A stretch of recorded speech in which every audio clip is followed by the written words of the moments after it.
Tashaggar aanaa daannootti loltoonni bilchiginnaa dargaggoo tokko irratti ajjechaa raawwatan. Jaal amansiis kaayyoo dabalata qaba. Aanaa daannoo bulchiinsa magaalaa daannoo Roggee jedhamutti waraanni Impaayiratti dargaggoo maqaan isaa Hirkoo Tokkee jedhamu fulbaana 19/2025 badii tokko malee rasaasa itti roobsuun ajjeesanii reeffa isaa bakkeetti gatu jiraattonni gandichaa arrata biyyoolessa Oromiyaatti himan. Dargaggoon kun hidhata siyaasa dhaaba tokko illee kan hin qabnee fi ol adeema abdii egeree dhalootaa yoo ta'u, loltoonni sirnichaa yakka tokko malee maqaa hidhata waraana bilisummaa Oromoo qabda jedhuun mana maatii isaatii gadi fuudhanii bakka Qeexoo jedhamutti haala suukanneessaa ta'een ajjeesanii gatuun dabalataan ibsameera. Akka maddeen jedhanitti aanicha keessatti dhiittaan mirga namummaa gar malee kan heddummate ta'uu himuun qonnaan bultootaa fi dargaggoota maqaa adda addaa isaan keessaa hin qabne itti maxxansuun hidhaatti darbachuu fi akka bineensatti ajjeesanii gataa jiraachuu dubbatu. Murni garboomfataan Impaayiratti dhiiga ilmaan Oromoo kumaatamaan dhangaleen yeroo gara aangootti dhufe kana booda saareen Oromoo hin duutu jechuun sobaan hawaasa mirqaansee aangoo qabatee turtii ji'a lamaan booda immoo haala duraan Impaayiratti keessatti raawwatamee hin beekneen hanga har'aatti hawaasa Oromoo akka baalaatti harcaasaa jira.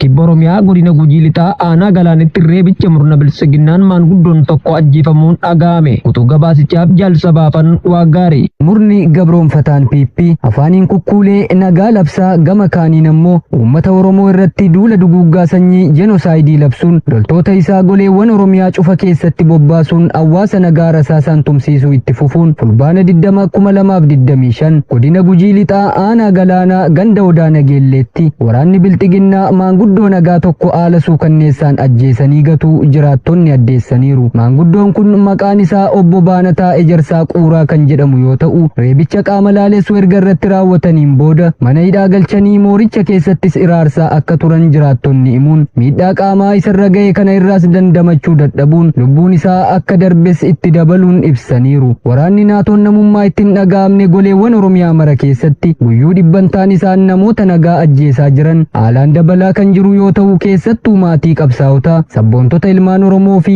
kanneen miidhaa sabaaf dhaabbilee mootummaa fi miti mootummaa keessa jiraachuun dubbatan addatti fo'uun hidhuu, saamuu, ajjeesuu fi manneen irratti gubaa kan jiran yoo ta'u, namuu Impaayiratti keessa jiraachuuf gatii qaalii kaffalaa akka jiranis dubbatu. Iluu Abbaa Booraa aanaa Urrummoo keessatti orgamtoonni bilchiginnaa namoota hidhanii diraruu fi qabeenya mancaasuu jabeessan. Gabaasa qindaa'eef jaalkennaa saba. Godina Iluu Abbaa Booraa aanaa Hurrumuu keessatti jiraatota gandoota akka Oggee, Soonxaa, Innataaroo fi Qareetii jedhaman keessa hawaasa jumlaan guuranii mana hidhaatti darbachuun baatilee hedduuf dararaa irraan gahaa jiraachuu jiraattonni har'aata biyyoolessa Oromiyaatti himaniiru. Namoota hidhamanii jiran keessaa muraasni maqaan Nuga'e Sheek Abdurramaan Wadaajoo, Toofiq Sheek Abdurramaan, Indaalee Likkii, Jihaad Sheek Abdurramaan, Taamiruu Arfaasaa, Usmaa'eel Sheek Abdurramaan kanneen jedhaman maatii guutummaan hidhamanii kan jiranii fi kanneen biroon baay'inaan 80 ol ta'an gandoota armaan olitti maqaan caqafame keessaa qabamanii baatilee hedduuf murtii seeraa tokkollee osoo hin argatin hidhaa keessatti dararamaa jiraachuu isiniif gabaasne turuun keenya ni yaadatama.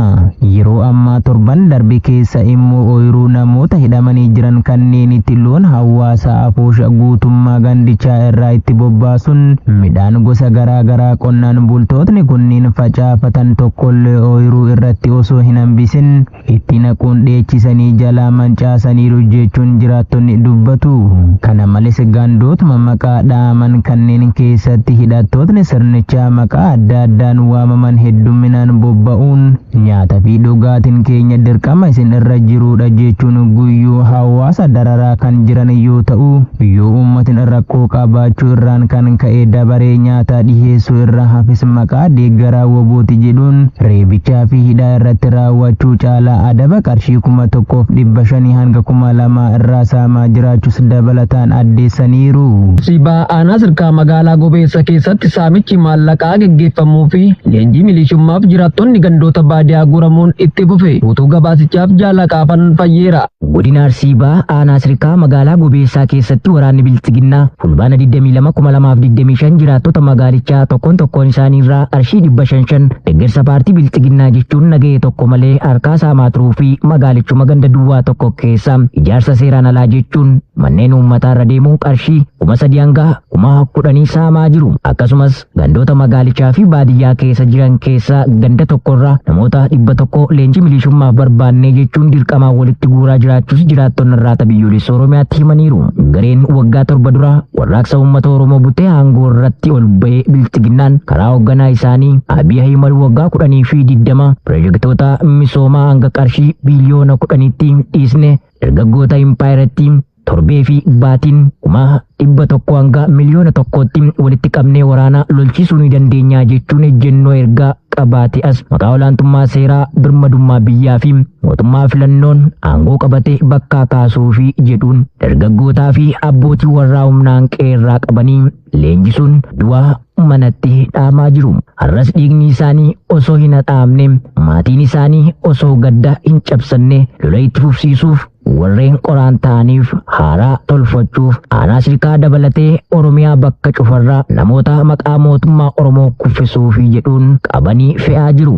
Gamaggama raawwii raayyaa ittisa impaayiratti bara Habashootaa 2017 irratti waraanni PP bara sana leenjii fudhate 60,000 keessaa du'a madoo booji'amaa fi lola keessatti dhabuun walqabate loltoonni 74,000 badanii humna sana bakka buusuuf dargaggoota Oromoo dirqiin guuraa jiraachuun ni beekama. Baashaggar aanaa Fantaalleetti loltoonni biltsiginnaa yakka gudeeddii raawwachuuf qawweedhaan haadha tokko rukutuun dhaga'ame. Gabaasa qindaa'eef Jaalla Heeran Gameessa. Waraanni impaayiratti naamusni waraanummaa irraa hin calaqqisnee fi kabaja dhala namaaf bakka hin qabne Baashaggar aanaa Fantaallee ganda Gidaaraatti dilbata dheengaddaa fulbaana 21,2025 haadha maqaan ishee Caaltuu Ugushaa jedhamtu gudeeddii irratti raawwachuuf yeroo yaalii taasisan waan ittiin qabdeef aarii isaa qawweedhaan bakka 2 rukutu.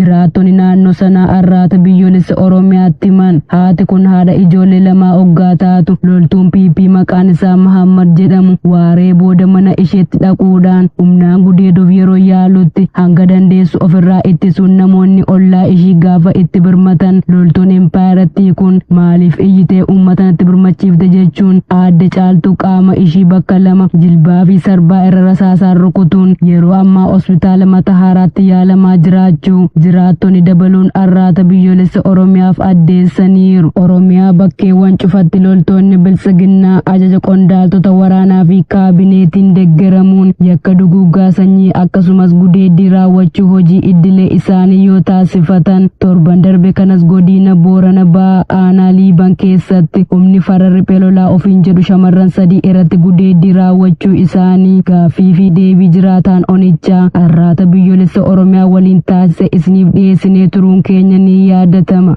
Lixa Wallaggaa aanaa Begiitti loltoota biltsiginnaan dhibamaan dhibee sammuun tokko ajjeefamuun ibsame. Jalbilisee sabaa dabalata qabdi.